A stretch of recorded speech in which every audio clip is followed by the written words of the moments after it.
Okay, fine, sir. We are live now. Now we are going to start our webinar formally. Before starting, I would like to say something about introductory speech in front of the audience.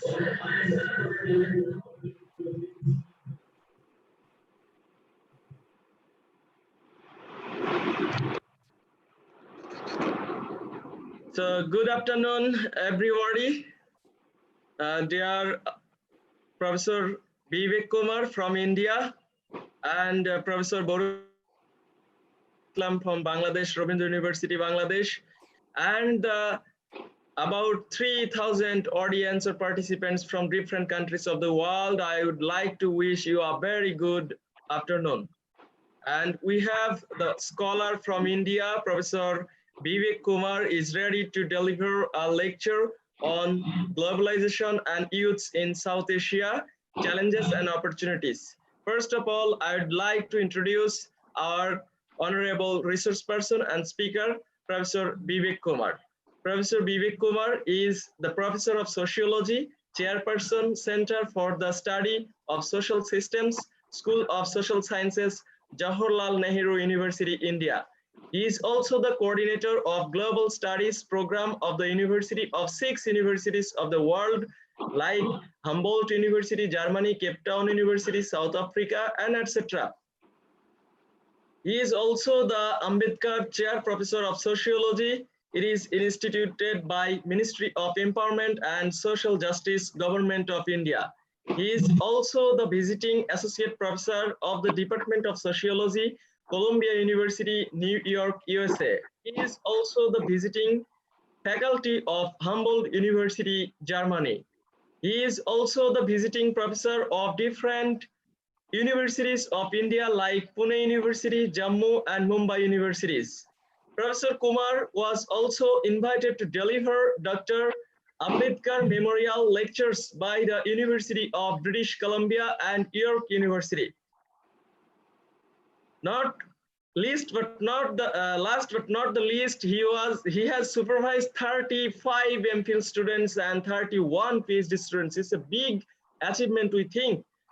So we are very sure that he is a scholar in sociology background, and he is the author of Caste and Democracy in India, a Perspective from Below. Professor Vivek was called to Planning Commission and Ministry for Empower and Social Justice. He was the chairman of subgroup on awareness generation, statistics, monitoring, innovation, and research for the formulation of the 12th five-year plan 2012 to 17 by the Ministry of Empowerment and Social Justice, Government of India. Dr. Kumar was a member of the Committee on Midterm Appraisal of the Tribal Subplan and Scheduled Caste sub-plan for the 11th five-year plan constituted by the Planning Commission of India. So this is the very short biography of Professor Vivek Kumar. He is a really genius to me, I think, and I would like to invite Professor Vivek Kumar to deliver a very rigorous speech on today's topic, and we are going to Professor Vivek Kumar, please. Thank you, Bijan. Bijan, and I really thank my moderator, very humble person, Bijan, that he invited me to speak on this topic, and of course, BK School of Research for organizing this webinar, and of course, Professor from Ravindra University. Thank you so much, and thank you, my audience, for being there. So the topic is very simple and straight: globalization and youth in South Asia, challenges and opportunities. You know, as a social scientist, I'm a sociologist by practice. So my way of tackling the thing is that usually a good teacher is that who defines the variables in the title of the topic itself. So there are, three very important variables in my title of the lecture. One is globalization, second is youth, and third is South Asia. Now, if you start that how to conceptualize South Asia, that is the last variable, I will define that how do we start conceptualizing South Asia? That is one of the most important academic work which should we do, because South Asia as a region is important for us to understand. Now, if you look in the history, how was this South Asian society envisaged during colonial period? How was it envisaged? Two very important epithets were used to understand and analyze the society. These societies, South Asian societies, were considered as traditional societies, and they were juxtaposed against the colonial masters who had come from Western countries. They were considered as modern society. So there was a dichotomy. In colonial period, there was a dichotomy to conceptualize the world, and Indian society or Indian subcontinent, which is now South Asia, basically was tried to define as a traditional society. Therefore, friends, the first thing we will do is that to differentiate between traditional society and a modern society. I want to take only 4 characteristics to define what is traditional society, and juxtaposed to that 4 characteristics for modern society. These characteristics are not hard and fast. There may be many more which can be added, but I will just, for our sakes of clarification, I will take these 4 characteristics. A traditional society is that society which has these following 4 characteristics. 1, it is holistic in nature. That's where individuals are not independent entity. They are part of a larger whole. Either they're part of their larger group, that is religion. In India, it is caste, varna, or sometimes they are part of the village, because they cannot be considered outside this holism. So these societies are holistic. These societies are hierarchical in nature. That means the groups are situated one above the other in terms of status, in terms of power, in terms of prestige, and therefore it is hierarchical. And the third element of the traditional society, it's continuity. We do not know when it started, and we do not know when it's going to end. Therefore, there is continuity. And fourth, there is transcendence. The world, this world where we are, is not the last destination. There is somewhere else. These people who are born in this, they have to go somewhere else also. So there is a transcendence from this particular incarnation. Now, these four characteristics, holism, hierarchy, continuity, and transcendence, in juxtaposing to that, there are four characteristics to modern society. Holism, in place of holism, in modern society, there is individualism. Individual is end in itself. It has no membership of another religion or caste or region. They are free agents. Similarly, in place of hierarchy, there is equality, and it is actually emerging gradually in different parts of the world. Then continuity, there's a historicity. The society has started, begin somewhere, and it will end one day. And the fourth characteristics of modern society is this worldly rationalism and secularism. So in this way, the society, traditional society, was characterized, an Indian subcontinent with its variety of South Asia, this was basically born. Now we come to conceptualizing South Asia. How today, when the world has become a global village type of thing, that we will come later, but how we and when was this conceptualization of South Asia born? I think that's very important to conceptualize the world. Unless and until we do that, then we are not able to actually look the opportunities, and they will not be able to look the challenges, from where the challenges are coming. Therefore, I'm spending this time to make you understand the conceptualization of South Asia. So South Asia emerges from a theoretical dimension of regionalism. And regionalism is an approach to study international relations. So actually, I am trying to be multidisciplinary, though I'm a sociologist, but I'm using these concepts from international relations. So regionalism is, geographically speaking, a tendency to divide divide Asia somewhat latitudinally, and then treat all the countries, the so-called South, in the earth, the Southeast and South Asia as the South Asia region. So it's only a geographical arc which is latitudinally carved out. And this definition is legitimized by regional institutions, like, for instance, South Asia Institute of Heidelberg, University of Germany, tries to subscribe this type of definition. Now, if you look into region, what is region? In this regionalism approach, what is a region and how we identify a region? A geographical territory, usually known as region, has four characteristics. It is a shared history. It has a shared history. It has shared culture. It has somewhat shared economic interest. And last but not the least, it has foreign interest. So on these basis, a region is carved out.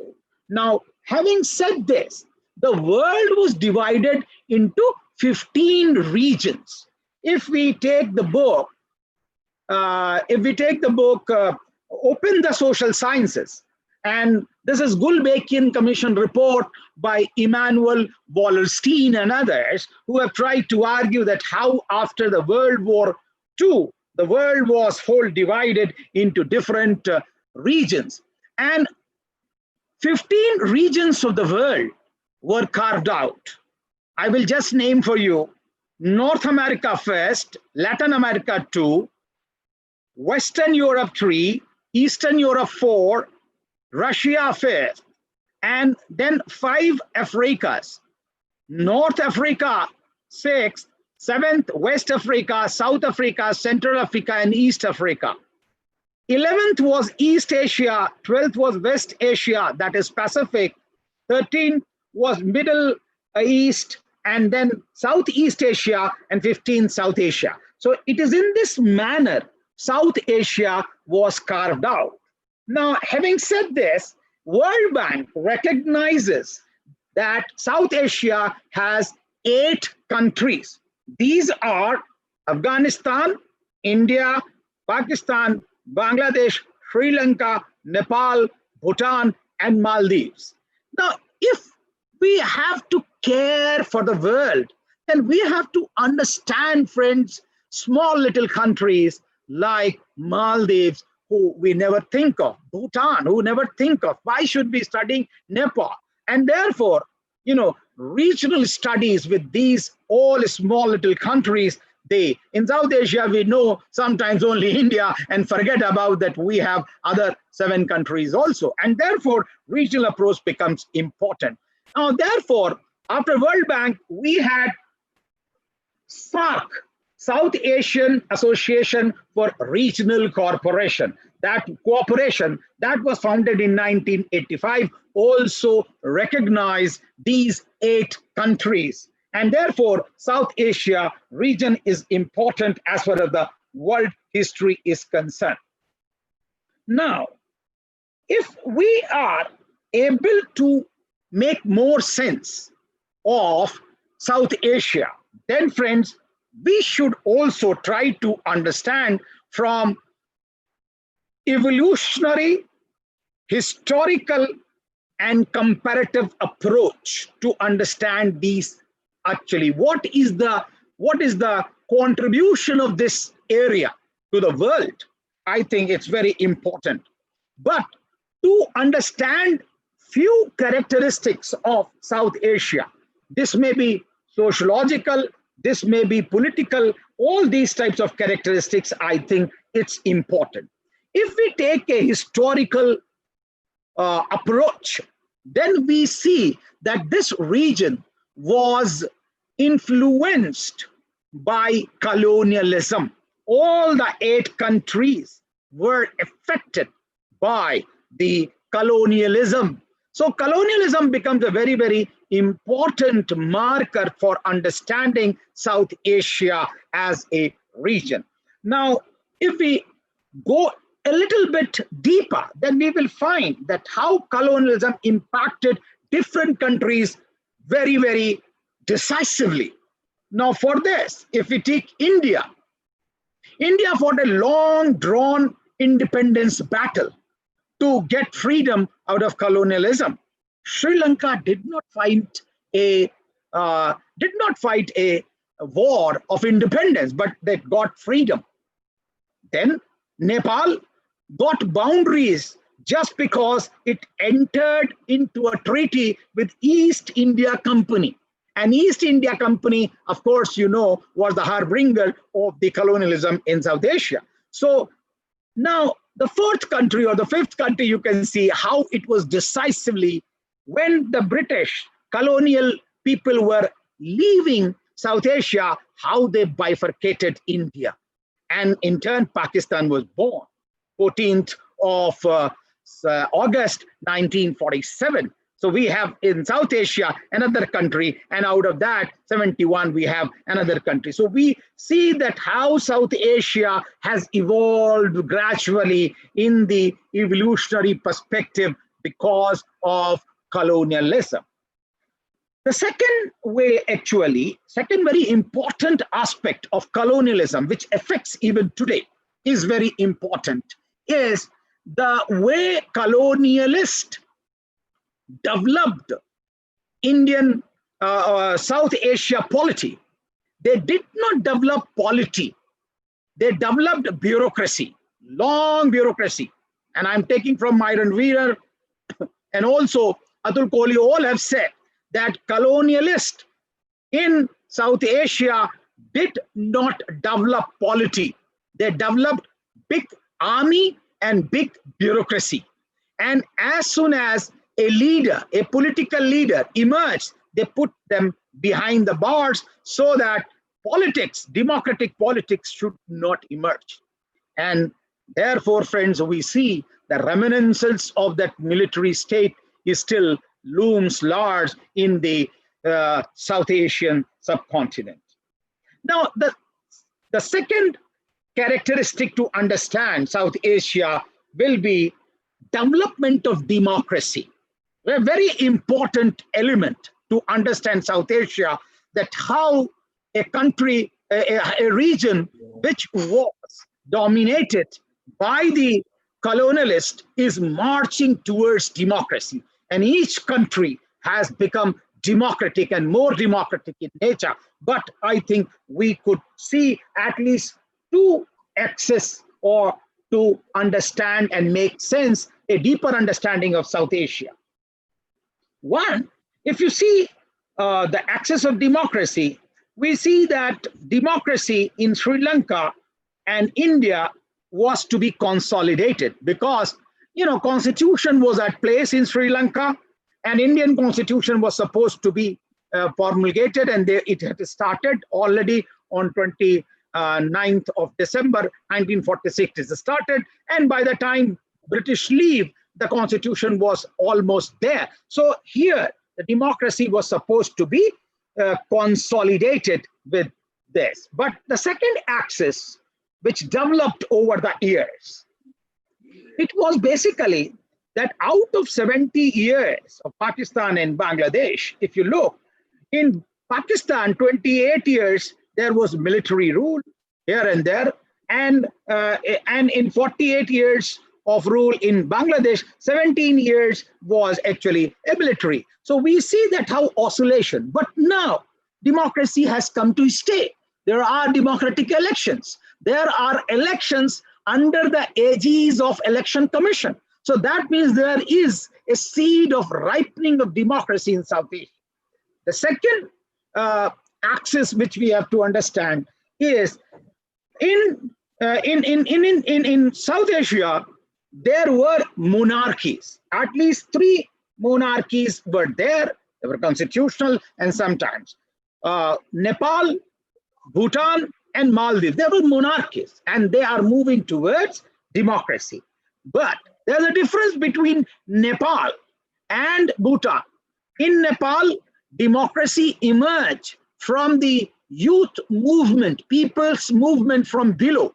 And we all know that how Pushkamal Dhal Prachand, who led the movement, and of course the Communist Party, they led the movement from below, and then monarchy had to leave and democracy had to usher. But in Bhutan, there was a different case altogether. In Bhutan, democracy was imposed by the king, and king has contributed in the development of democracy. So we have a different access to understand of democracy in South Asia to make sense. Very important aspect of contribution. What is the contribution of South Asia? We are talking about that, the success stories of South Asia, I think, is very important as a region. Why? Because there have been always, people think that, oh, South Asian countries are suffering from poverty, illiteracy, atrocity, suppression, and violence, and so on and so forth. But they have contributed also. I think this is very important to understand. The first and the foremost, out of 8 countries, if you look into, South Asia was the first in the world to give a woman leader as the head of the nation. And if we say it goes long before Madam Thatcher, it was Bandaranaike, Srimavo Bandaranaike, who became the president of the Sri Lanka. And out of 8, 4 countries have given the head of the women, women head of the nation. Srimavo Bandaranaike, and then we have Indira Gandhi in India, Benazir Bhutto in Pakistan, Sheikh Hasina Wajed and Begum Khalida Zia in Bangladesh. All have ruled. So there is a contribution of the South Asian nation. Now, this region, if you look into another contribution, and which comes from Bangladesh, is microcredit policy, how it has contributed.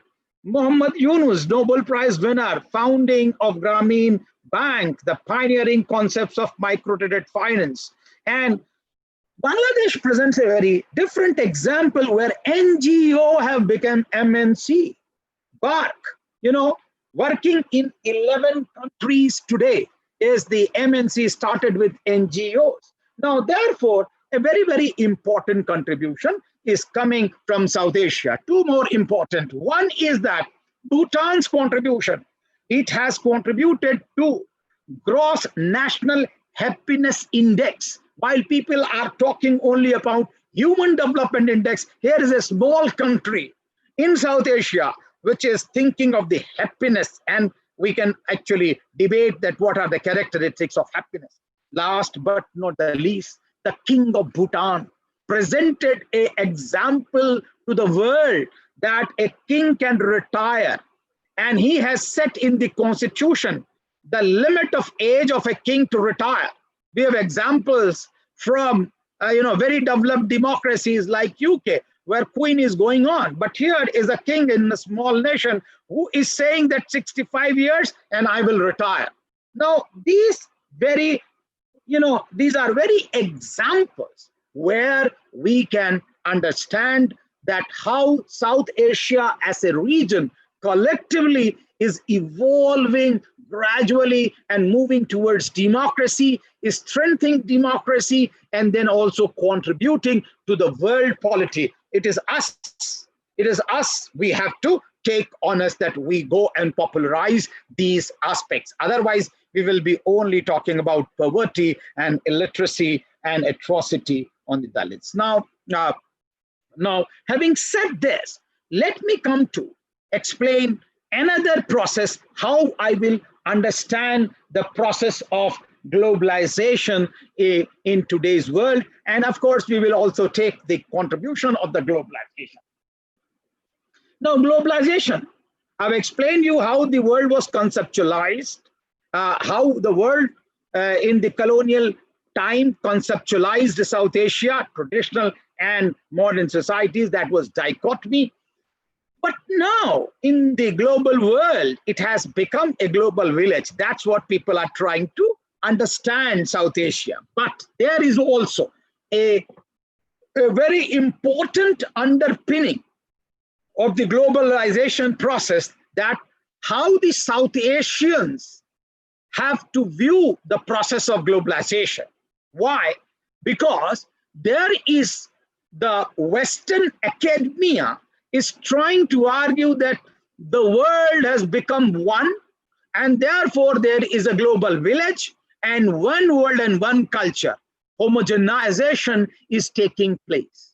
But, sociologists from South Asia, like Professor T.K. Uman, have tried to contest this view. And therefore, friends, we have to understand the process of globalization a little bit more carefully.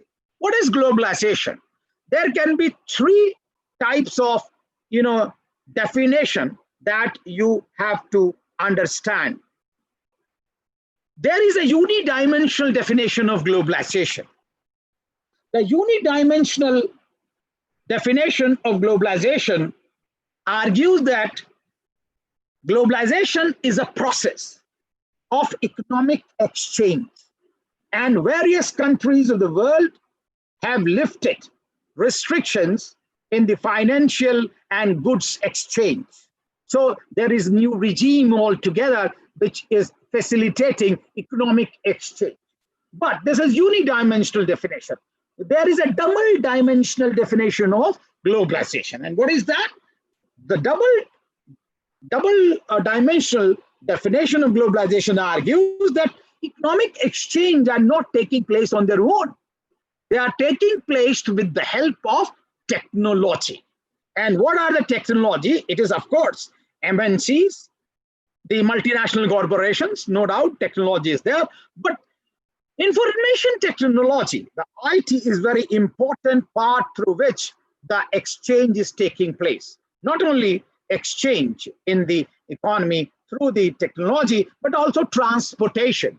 Migration is taking place on a big way. And we can give you example. According to World Migration Report, 2020, World Migration Report 2020, there were 2,729 lakh people who have migrated internationally, and from India, only India, 175 lakh people migrated. So how this migration is facilitated by cheap transportation in the era of globalization. So globalization does not exist only as an idea of economic exchange, but it is facilitated by technology. But friends, as a sociologist and as a social scientist, we should not be bogged down with only two-dimensional definition. We have to take multiple dimensional definition of globalization. And this is that globalization not only impacts economy, but it impacts every aspect of the society, the culture, the society, the structure of the society. And therefore, globalization is a multi-dimensional process which affects different institutions or different structures of the society: economic, political, social, educational, religious structures and processes of the society as well. And therefore, it's important that we South Asians should understand the process of globalization. Now, it is in this context, when we start observing South Asia, or that for that matter, we can observe world, but I'm talking about South Asia here, and I have concrete empirical examples from India, which I'm trying to, generalize in South Asia, because I treat South Asia subcontinent as a one society with its dimension of tradition, of a holism, hierarchy, transcendence, as well as continuity. Now, these are very important aspects.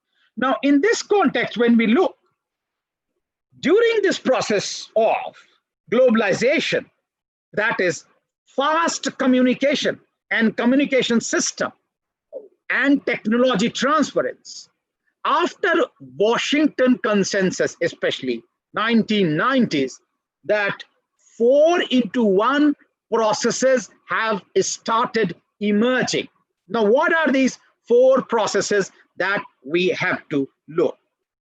These processes are homogenization, pluralization, traditionalization, and hybridization. These are 4-into-1 processes which are taking place in the South Asian region. Now, homogenization exists because of transportation, because of information revolution. What is available in one part is also available in the other part. So with one click of the button, you can have, knowledge, not only in India, but also in Bangladesh, in Dhaka, in Sylhet, or in Pakistan, or then definitely in Punjab, this side or that side, or actually Pennsylvania, wherever you are, you can have with one click. So in that context, it looks that, there is a homogenization of the world, but what is underpinning into it? There is a process of pluralization. Now, the colonial, understanding of the world has always been in dichotomies. They have always, the Western epistemic syndrome, there is called as Western epistemic syndrome. Now, Western epistemic syndrome in the knowledge system, has 2 components. One, the Western epistemic syndrome has a characteristic of understanding the world into dualities, that is dichotomies, rich and poor, old and young, and modern and tradition, rural and urban. This is the way Western epistemologies have tried to understand the reality, always a dichotomy. The second aspect of Western epistemology is it suffers from displacement syndrome. It argues that one process comes, the other will be displaced. For example, if modernity is coming, traditional will be displaced. But social scientists in South Asia, they have contested this item. And they say that this Western epistemic syndrome of understanding reality in dichotomies and understanding realities in displacement syndrome is not correct. Why? Because there are different shades of reality. There may not be necessarily dichotomy, but there may be continuum, that one is going and another is coming, and there may be a twilight zone also. So it's not the social institutions are totally displaced all of a sudden. They exist and they change their shape. And that is why in India, when we look into modernization of tradition, traditions have not been wiped out. Rather that actually we have tried to look into that how globalization as a process has tried to come and stay in the Asian society. So displacement syndrome is not there. It is basically a creation, a new permutation and combination is created. For instance, traditional societies have traditional panchayat systems of justice. But today we have democracy. But panchayats have not been wiped out. Caste panchayats, religious panchayats, they exist. Similarly, when we come to pluralization in the global era, then we will see that how old practices in the process of globalization, how the old practices in the society have not been displaced. They exist side by side. I will give you an example to prove the point. In pluralization, we can take example of modern apparels, jeans. We wear jeans because of the globalization process. From denim to Gucci, everything has come to world, and it is available in the different parts of the world.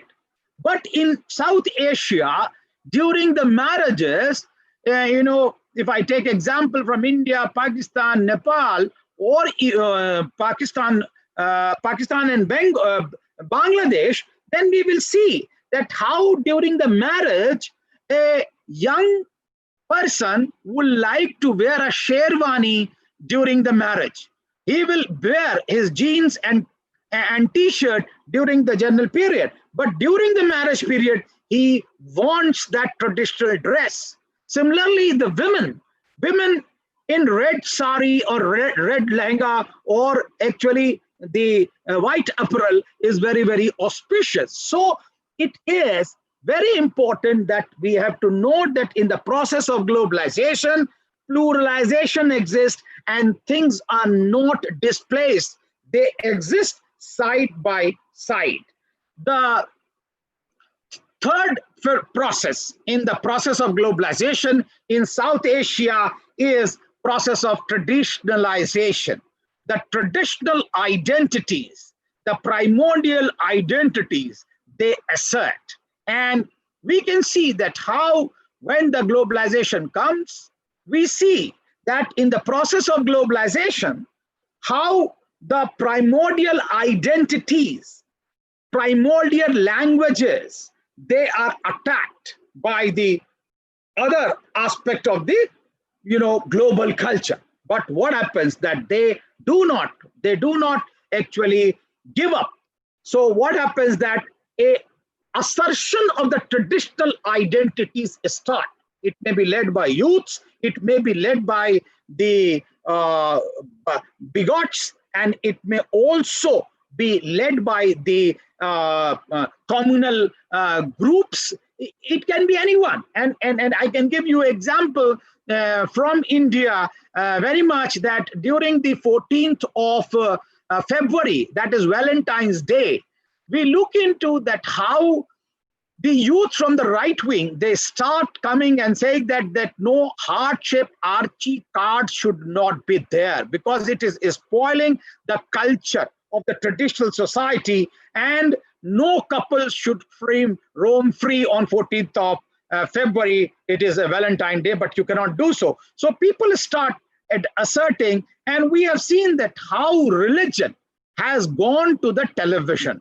The way television today, especially cable TV, airs the traditional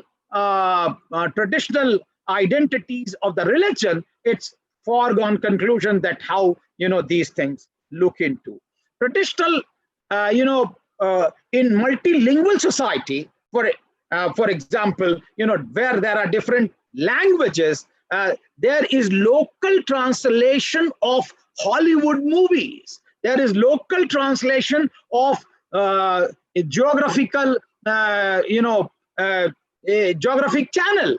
All these history channel, all these channels are being now, translated into the regional language. So tradition is asserting. So there's a process of traditionalization also. Last but not the least, there's a process of hybridization during the process of globalization. And it is here that what is the process of hybridization? Some people have called this globalization, but I'm using the term given by T.K. Uman as hybridization. What is hybridization? Hybridization is a process in which the cultural item which is coming from global world, certain part of the global cultural item is amputated and some local part is added, and a new variety of product is formed. I usually give this 2 or 3 examples. One is example of McDonald's vegetable burger. In every part of the world, US or Europe, we should get a McDonald's burger with beef and ham. But in India, because of vegetarianism, we have taken out a beef and ham, and we have put a potato cutlet, and we have produced a McDonald's burger, which is vegetable McDonald's burger. And it has become a symbol, but it is a hybrid variety. It is not the McDonald's burger which is available in Europe or in America. Now, another example is Punjabi pop or Hindi pop. The pop music is pop, but the words are Hindi, words are Punjabi, words are Bangla, and therefore a pop music is produced on MTV. Now, this is nothing but process of hybridization. So therefore, friends, there are 4 interrelated processes which are going in the process of globalization, and therefore this equation, one world, one culture, will be a misnomer. It is not going to crystallize, and one world, one culture is not the right idea to understand process of globalization. Now, having defined, the 2 variables of my lecture, I come to the 3rd variable, and this is the youth. How do I conceptualize youth? I'll take some water in between.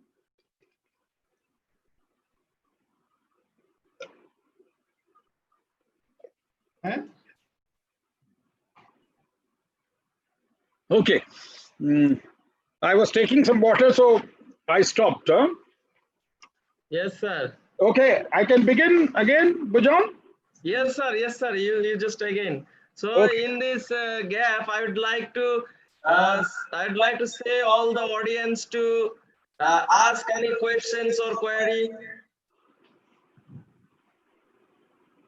in the chat box, either in Zoom chat box or in YouTube chat box. So you can ask Professor Vivek Kumar.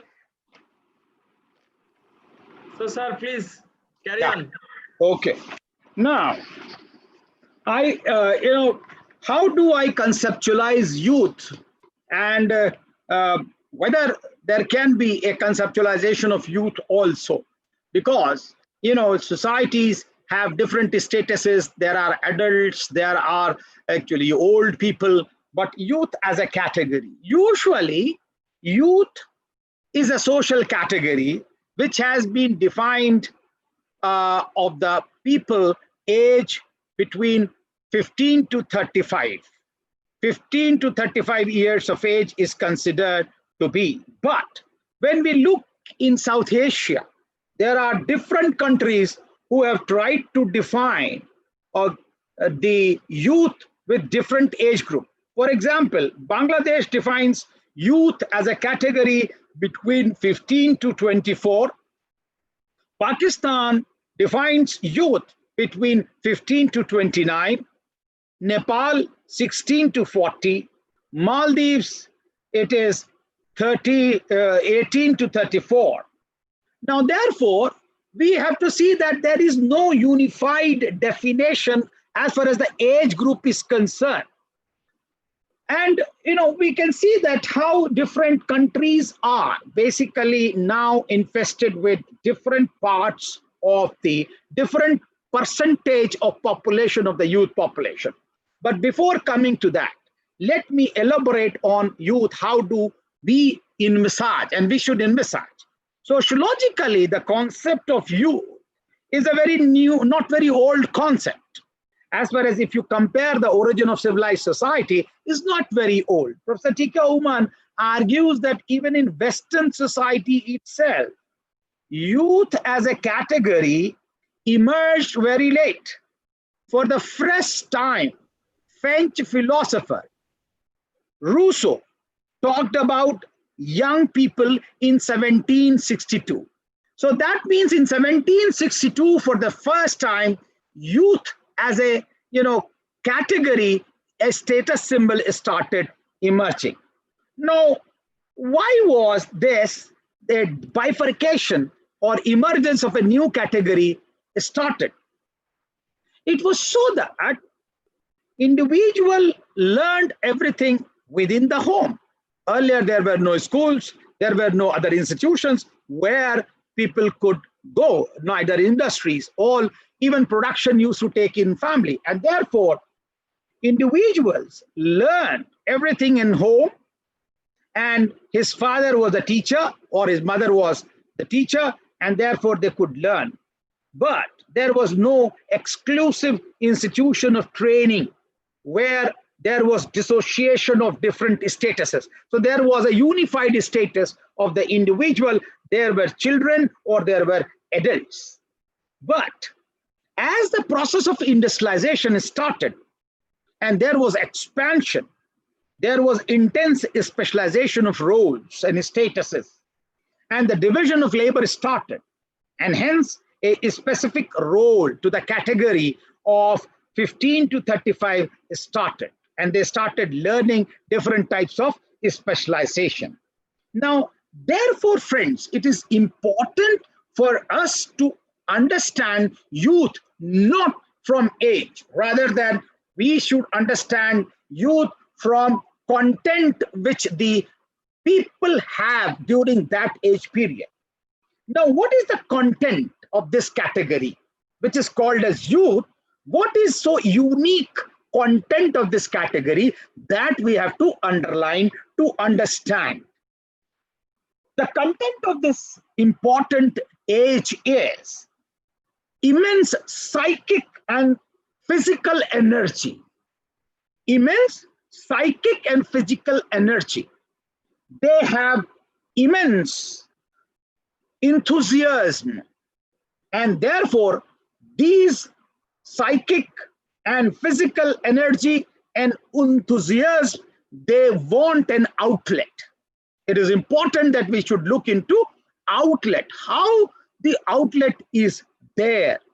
And therefore, there is an important role of the elders to be played, that how this immense psychic and physical energy is constructively driven, or they is creatively and constructively driven, so that it contributes to the development of the nation? How can you actually cajole and evolve and give direction so that this psychic energy is there? And therefore, by content wise, if we look the energy, if you look the psychic energy, if we look the physical energy, the revolutionary fervor is much more during this period. But we cannot say that, this zeal, this psychic energy and physical energy may not be found in the people who are aged 50, 60 or 40. And therefore, age should not be considered as a bar for defining youth. Youth can be, of course, in old people with 60 years if they had this energy, but revolutionary fervor is there. Now, having defined the youth as the content, as bundle of energy, as the bundle of psychic and physical energy and the enthusiasm, let us look into that whether South Asian youth is a monolithic whole or there are internal differentiations. Now, friends, if we look into that South Asian youth is not a monolithic whole if we observe empirically. Why? Because the society is divided into different groups, and one of the very important bifurcation of dichotomy, as I'm taking from Western, the syndrome, if you look into that South Asian youth and taking empirical examples from different countries, I have evolved this typology, and this typology is also from different other social scientists. There are 5 categories of youth in South Asia. One is rural youth, which is very important to note. Why? Because rural youth, if you look into the population, rural population in South Asia, for example, South Asia, total population of South Asia, 66% of South Asia population is rural youth. And within South Asia, if we look, we can say that 63% of the Bangladesh is rural, 63% of Pakistan is also rural, and 68% of India is rural. But Nepal, 80% of Nepal is rural, and Maldives 65, Bhutan 65. So at least 60 to 65% of the population is still in rural areas. Now, what is so specific characteristic of rural youth? Rural youth is burdened by tradition. It is burdened by tradition. It is burdened by lack of information. It is burdened by the bigotry and also the unknowability of certain facts of the society. And therefore, he is always tied with the tradition and family and pressure of the working, whatever the little bit work is there in the rural area, and that what agriculture. And in India, if I take, or even in Pakistan, Bangladesh, burden on agricultural land is so much that people are outnumbered as far as their land holding is concerned. So there are people, but they do not have work. So this is unemployment, without information, and also poverty, illiteracy, and therefore he is, of course, laden with the whirlwind of ignorance, and therefore he remains there. The second youth in South Asia is urban youth, and urban youth is also a very important category, because urban youth is usually emerging out of the first generation migrants to the urban areas. When the parents migrate to the urban areas with little jobs, they also what?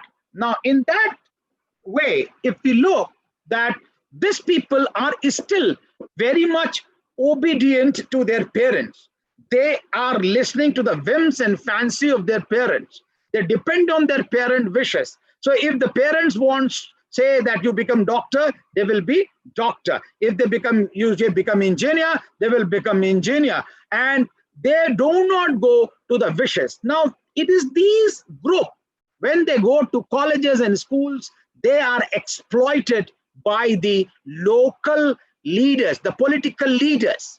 And the local political leaders exploit because they are obedient. And in that context, urban youth is burdened or pressurized by the wishes of the parents and also the local area leaders because he is obedient. This is the third category which we look. The third category is a westernized youth. Westernized youth is born with the face towards west only, and he is waiting. He is waiting to take first flight to land in Western country.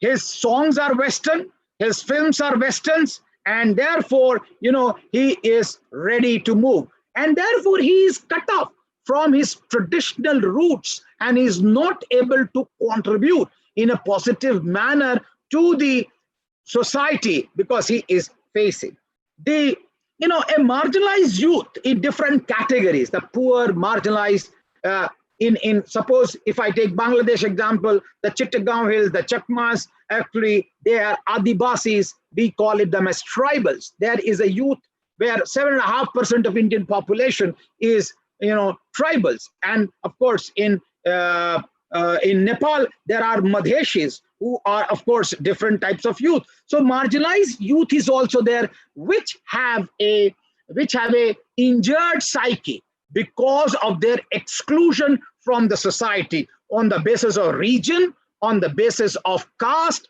and sometimes on the basis of religion. In different areas, there are religious minorities, and therefore they are marginalized and they have a psychology which is injured psychology, and they are not able to participate.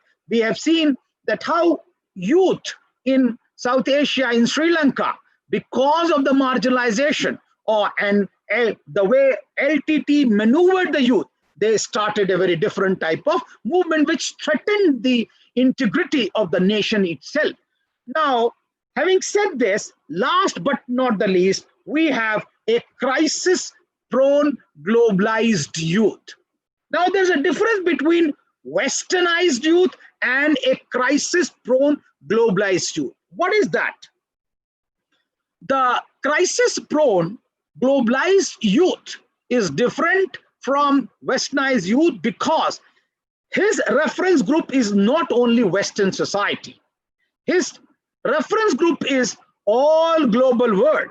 And we see today, China has become the hub of the students from the South Asia. There are more. Earlier, there were more people going towards Australia, or there were more people going to US, UK, but there is basically a very, very important population which is going to China for higher education.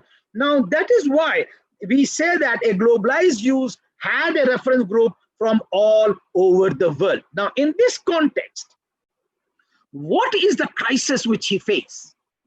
The crisis is speed. The crisis is speed of anything with which, institutions change, icons change, the specialization of occupations change. And therefore, he is facing lot of crisis. For example, because of now cricket is, of course, very popular in the subcontinent, whether it is Pakistan, India, Bangladesh, even Nepal is catching up now. Afghanistan team has already come. So cricket icons are usually revered. But what happens that within no time, these cricket icons wither away because of IPL season and other, there are different icons of youth are produced in the cricket scenario. Not only that, we see advertisements in films, advertisements in also television, that there are icons, but they wither away within no time. And therefore, this youth is very much, in lurch, where to search. For example, another example taken from occupation. People learned languages, different types of languages they learn for computers. So they have Java, they have C++, they have Photon, everything they have learned. But tomorrow there is another specialization. They need courses. There are more online courses, just because to keep the pace of social change, so that people should not say that you do not have required degree and you will not get a job. So people have to invest so much in the upkeeping of their education that they do not know. Earlier in India, we used to get a very good job only by doing only a IIT, Indian Institute of Technology, that have a bachelor's of engineering. But what has happened? That today people want a engineering degree with a management degree. So there are dual degrees which are becoming very much, but they are so much expensive. Where is that expensive? Where is that actually money which is coming? So in the process of globalization, there things are available. Things are available, no problem. But are they accessible? That is the question, I think. If they are not accessible, then globalization is not supporting. Rather, it is basically drawing these people, they're drawing this workforce out of job, because it is creating, it is creating demand after demand, a new specialization after this specialization. Now, the new work culture of NGOs, as you all know, I think, and who else better than the people from Bangladesh know that how NGOization has come with the development of globalization. Why? Because civil societies have come to govern the finances of different donor institutions, whether it is foreign aid institutions, or bilateral or small donations. It is they who say that the internal bureaucracy is not working. There is a lot of red tapeism, and therefore NGOs which have actually new type of functionary coming in from abroad, they are the people who are managing the finances, and that crisis creates crisis. The youth, where should they will get a job? Because there are the people who are trained abroad, they are coming, and they are not the real NGO people. They are only, they are making money out of their job. So in that context, the loss of the indigenous youth with managing the affairs, there are no jobs available in the government, and government is not bringing out any opportunity. Therefore, this globalized youth is facing and could only sell is his smile in the malls as service provider. He has become a service provider. One of the important takeaway from the crisis is this.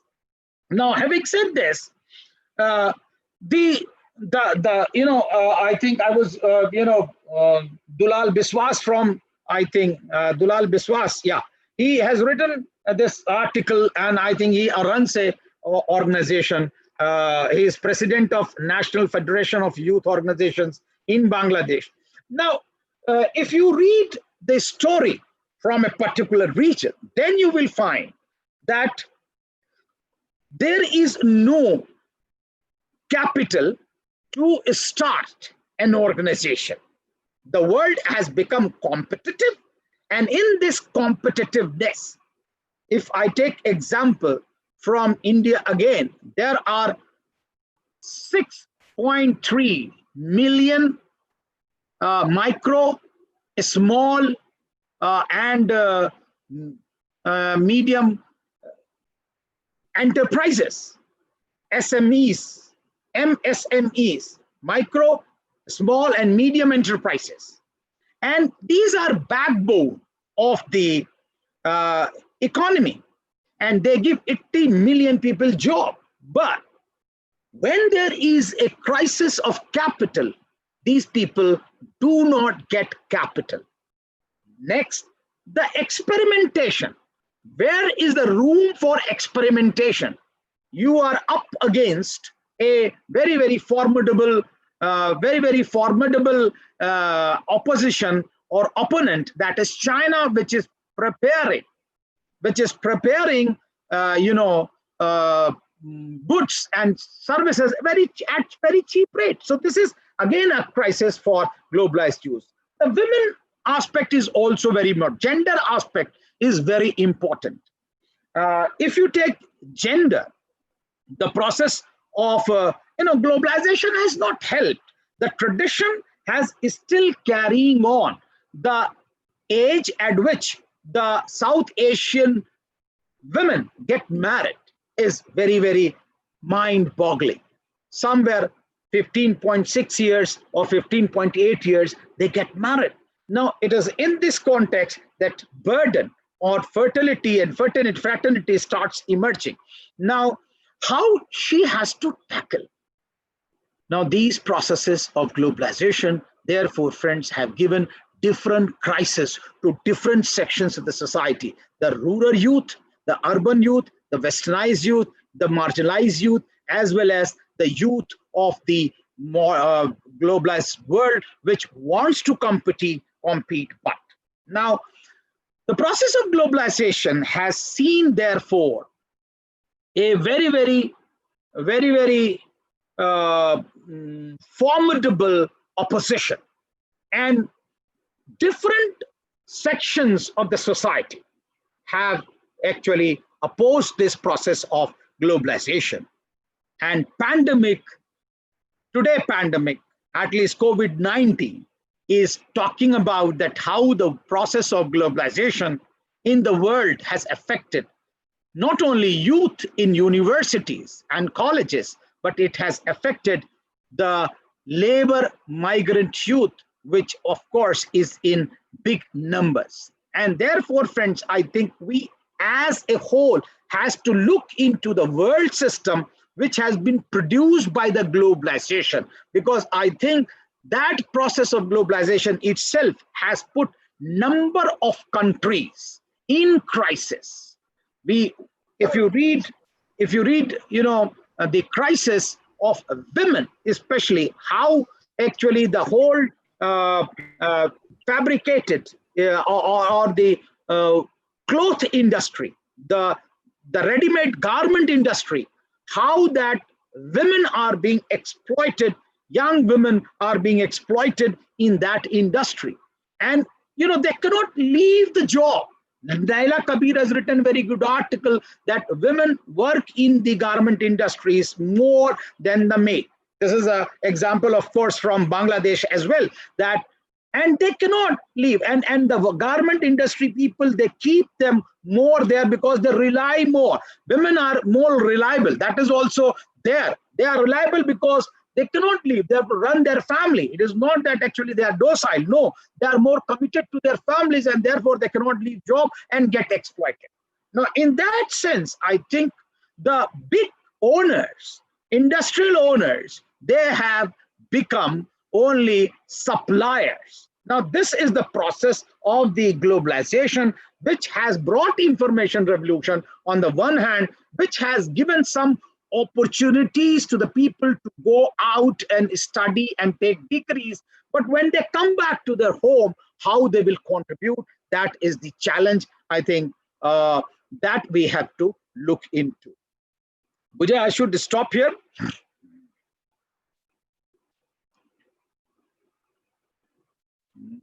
So very good discussion is going on. We are enjoying it, and the audience are also enjoying. They are commenting that you are doing very well, and they have already asked many questions and queries to you.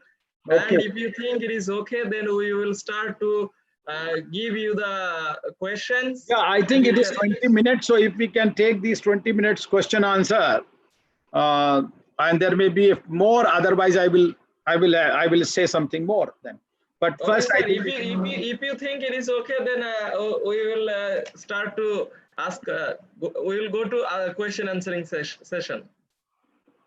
yeah, I think let's have question answer. Yeah. Okay, thank you so much, sir. And if you think there is something to say, you can proceed on, sir. No problem. No, I think actually, I think let should not be there be a monologue. Let there be a dialogue. So let me see, and then if there is something, then we can definitely wind up. Exactly, sir. Exactly. Thank you so much. And you are delivering a very rigorous session. That is why it is like a sea, and it's like an ocean. It is endless actually. So let's go to the question answering session, sir. Yeah. So the first question from Shubhradev Talukdar: how the colonial power how the colonial power is affecting the society? Okay. Fantastic. Now, colonialism, you know that we can start from 14th, 15th century after the scientific revolution assured. And after the scientific revolution, industrial revolution assured, and the production system changed from family to factory, and then the whole world system started changing. The colonialists conceptualized the world into three others: the black other, the Orient other, and the white other. This was a three-way that they started, colonialists, when they began. And we all know that when the colonialists left, there was, of course, the Second World War, and we can also look into that the two world which were created, or you can say the two superpowers which were created, led by America, another led by Russia, they were again actually trying to argue. So colonialists contributed in the world the three types of modernities. That is one of the very important contributions they made. What are the three types of modernities? First is the first world modernity, second is the second world modernity, and another is third world modernity. Especially after the Second World War, this was the way the world was, the world was conceptualized. If the colonialist tried to conceptualize the world between modern and tradition, the Cold War tried to conceptualize the world into first world, second world, and third world. The first world emerged out of first world modernity, that was industrial revolution. The first world emerged out of industrial revolution. The second world emerged out of ideological revolution. And third world emerged out of revolution against colonialism.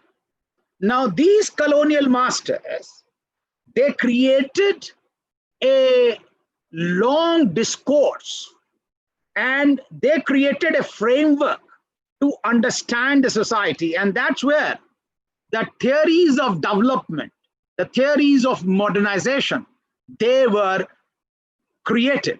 If you look, the world system, Immanuel Wallerstein, all these people tried to create a discourse through which the world has to be understood. Now, the first world, the second world, the third world, if you start looking at the institutions which they created. The first world created trichotomy of institution, and it bifurcated economy, polity, and society. But the second world, which emerged out of ideological revolution, only created two institutions. One was government, another was state. Government and economy and civil society was relegated to periphery. So government and economy merged together. But in the South Asia, there was mixed economy model, especially you take India, where four institutions: the government, the public sector, the private sector, and the civil society. So if you say the developmental model created by colonial master was that South Asia can only develop if it toes the line of the Western model. That means it has to have to democracy as a polity, it has to have a private sector, it has to actually bring in technology from the Western country. It is in this way colonialists tried to maneuver and tried to create a framework of development of economy, and that's where the language itself, the education system, and the military system, all these were their contribution, and that's where we are still suffering. They created big armies, they created big states, but they did not develop a democratic polity. And that's why we still feel that how the dictators haunt us. They come in between and they try to create havoc in the South Asian society. That's where is the hangover of the colonialism. Okay, thank you so much, sir. There are many questions. There are a lot of questions. So I would like to request you to answer very briefly, sir. Yeah, exactly. Yeah. So the next question from Borun Chandra Rai, the Honorable Chairman of the Department of Economics, Rabindra University, Bangladesh. He has asked a question. Is the global political economy based on a relationship independence, dependence, or interdependence? Well, it looks that it is on interdependence, but of course the ball is tilted towards the Western society as far as technology, as far as economy, as far as institutions, supra institutions, World Bank, IMF, whatever it is, it looks tilted towards the Western society. So it looks that it is interdependent, but I do not say it is more dependent. Okay, thank you so much, sir. The next question from Dibya Rana, and her question is how to solve the caste and religion problem in South Asia. I think for that we need a social democracy. Social democracy means that there should be, self-representation of each group, whether it is caste, whether it is religion, and whether it is gender, or whether it is, minorities. Everyone should be first given a self-representation, and self-representation in judiciary, in bureaucracy, in industry, in university, and in civil society. There should be representation to create more democratic institutions in the society. Okay, thank you so much, sir. The next question from Sanjit Kundu, and his question is, will the Chinese economy will surpass the United States? Yes, of course. How long it will take? I cannot give you the time, but it will definitely surpass, because actually what we see is today that the way expansionist policy of China is that it is trying to cajole South Asian nations, and South Asian nations will definitely help for his product. Actually, the products are so cheap that it's very difficult to compete with it, and the massification of production is another way that it is trying to dump these products in different parts of the world. Okay, thank you so much, sir. The next question is from another faculty, Professor Nazrul Islam of the Department of Economics, Rabindra University, Bangladesh. He will ask his question directly from Zoom. Yeah. Hello, sir. Hello, Nazrul. Thank you, sir. Thank you for the wonderful session. The whole session was so much nicely presented and wonderful that actually in a print of silenced environment, I was listening to each and every word. Sir, my question is, if you look in the last 2 or 3, 5 years, I see that in case of violence, there are more or like similarities in the countries in the South Asia. In case of politics, political situations, or everything. In case of violence, I see some kinds of similarities in the types of the violences. So, is that for that the country, due to globalization, the behaviors, the cultures are being affected in a devastating situation? Number one. Number two is that if I give you example that in our Bangladesh, it is supposed that Indian TV channel, cable TV channel is affecting our society in a devastating way, that our youths are doing violences or learning something else that is not appropriate to the society. So, is that like the large countries like India or China is affecting the small countries in a rigorous way that is not so that is harmful to the culture of the small countries compared to the large countries. And another one is, sir, are the youths are being largely affected by the cultures?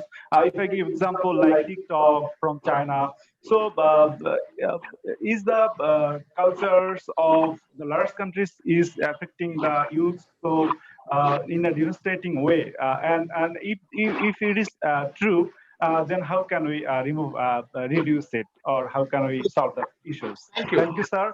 And I hope that it will come to Bangladesh and to our university, and we'll hold such sessions again. Thank you, Yes, very great, sir. Thank you, sir. definitely. Thank you, Nazrul. Thank you so much. Thank you for a very challenging question. I don't know whether I'll be able to answer all, but yes, one thing is for sure. What I see when I look into violence actually. So one thing is for sure that violence is the important state of middle class. This middle class is somewhere in the era of globalization because of increase in class poverty. There are more and more people who are sinking into poverty, especially I'm talking about middle class, and he is facing a lot of challenge because he is not getting the due which he deserves. He has little bit of education, he has also technical education, but he is not getting a job. So I think there is lot of anxiety within the middle class of every society. I'm talking about every South Asian country. And once if there is a crisis for the middle class, and the polity is not listening to the same way, because polity is catering to a small section. In India, it is catering to a small section of Ambanis and Adanis type of thing. But actually, in your actually, you see how the Awami League and BNP both supported globalization. Only left party is opposed. So why actually? So if this is the situation, then what happens? There is a challenge to the middle class, and middle class when loses hope, then retort to violence. That is the only thing. That is one understanding which I say. Last but not the least, culture is very specific. Culture is very specific. I think we are not able to go to roots of our culture. And if we can revive our culture, of course, Rabin Sangeet and others, they are so secular in nature, where actually people. So if we can look into the secular aspect of our cultures, which was considered to be a mosaic of different cultures, Hindu, Muslim, Christian, Sikh, Isai, all these people, they were actually clubbed together. So I think there is a very, very important collage of these cultures, just like Mishti Doi, that you have to look into, and then look for, giving these recipes to our youth. Okay, very good. Thank you so much, sir. The next question is from Shah Shafi, and his question is the youth leadership is able to solve the Kashmir conflicts? I don't think so, because in India, youth is still a misnomer. In India, youth is not given that much of representation, and is still septuagenarian and octogenarian politicians, they lead the politics.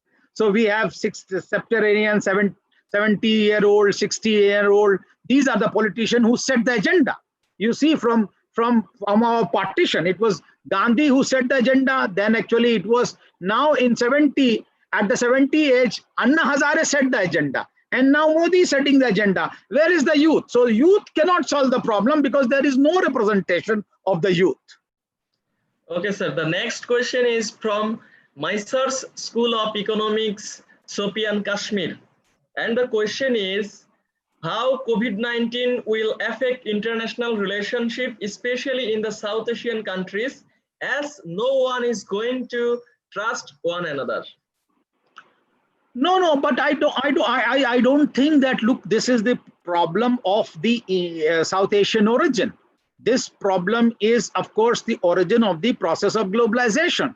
We all know that it emerged in Wuhan, and then it did not come to India or in Bangladesh. It went to US, and it went to Western societies or European societies first.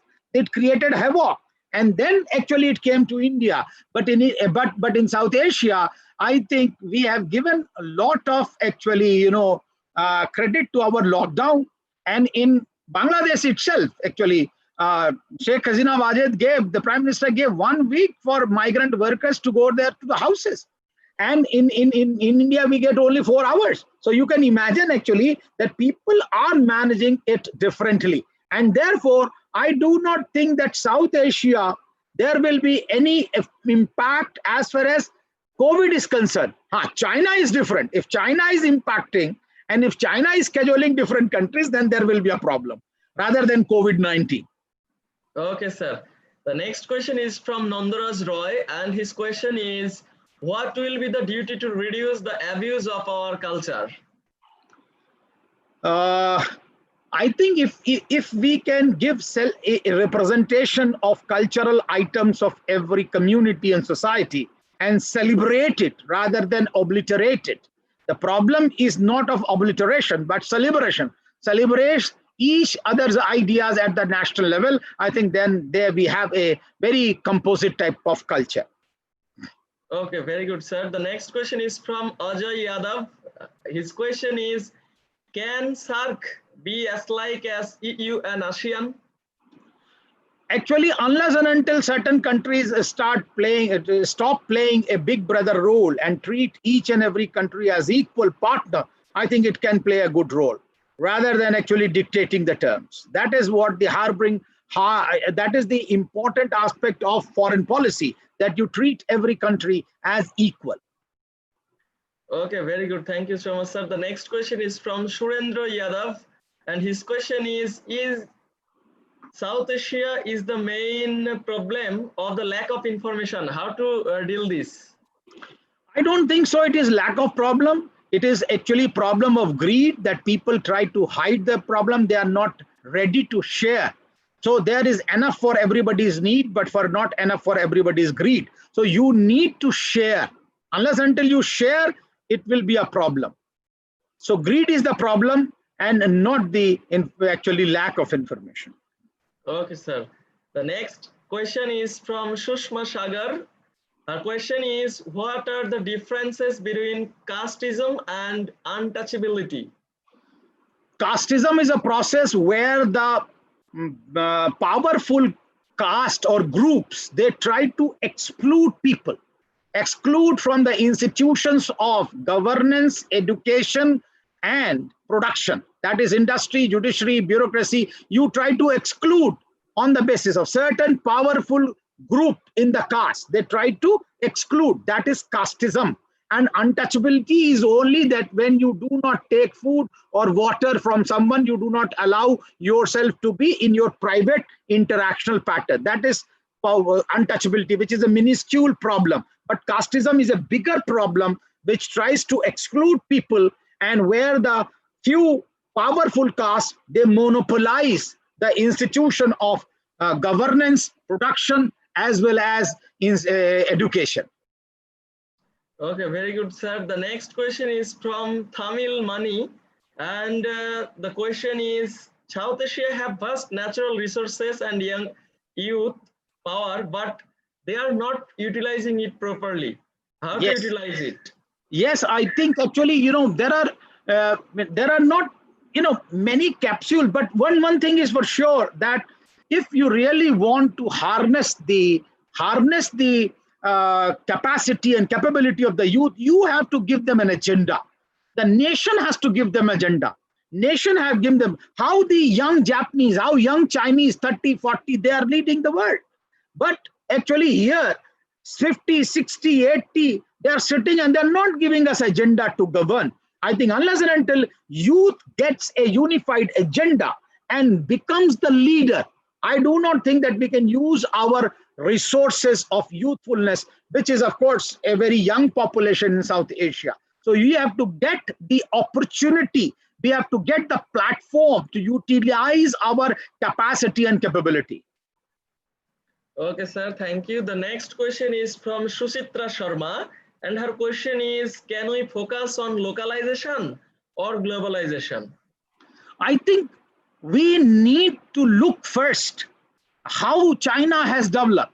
I think Chinese model has been a very good example that you have to develop your local needs and then only you have to globalize. You cannot become global and then come to local. Trickle down theory in any society has not worked. That yes, first there will be rich and then it will trickle. No, there is always danger of monopolization in the world. And therefore, I think we need a very, very cautious and a combined approach that we should look to the local and then become global. Okay, very good. Thank you, sir. A question from Anwar Hussain, a student of the Department of Economics, Rabindra University, Bangladesh. And his question is, how the globalization is affecting the South Asia youths? The whole, actually, you know, the lecture was this, that if you understand, one thing is that if you understand, there are two ways to understand. One is what it is and why it is. I was explaining the whole process of globalization, how the process of colonization has divided the society, and that has created animosity between, you know, people. How Pakistan, how India, how Bangladesh, how Nepal, all these youths are actually, you know, divided into regions in different countries, in different polities. So I think globalization has actually affected by taking away, immediate reason, by taking away their jobs. That is one of the worst thing. Because there are now more foreign trained people, those who are managing the financial aspects of the people.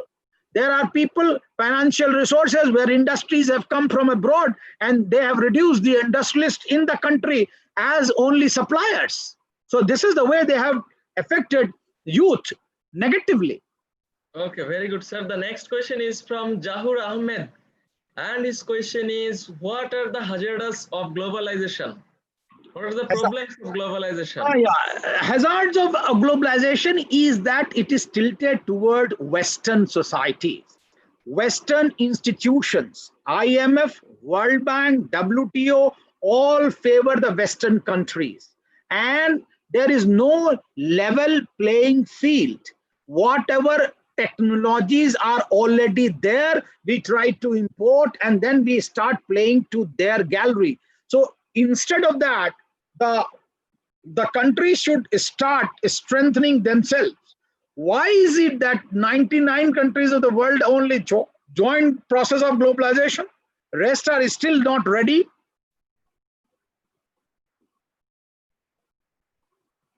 Yes. Okay, sir.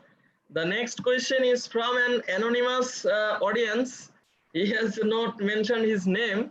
The question is globalization increasing inequality among the South Asian countries? It is a foregone conclusion, of course. We know that.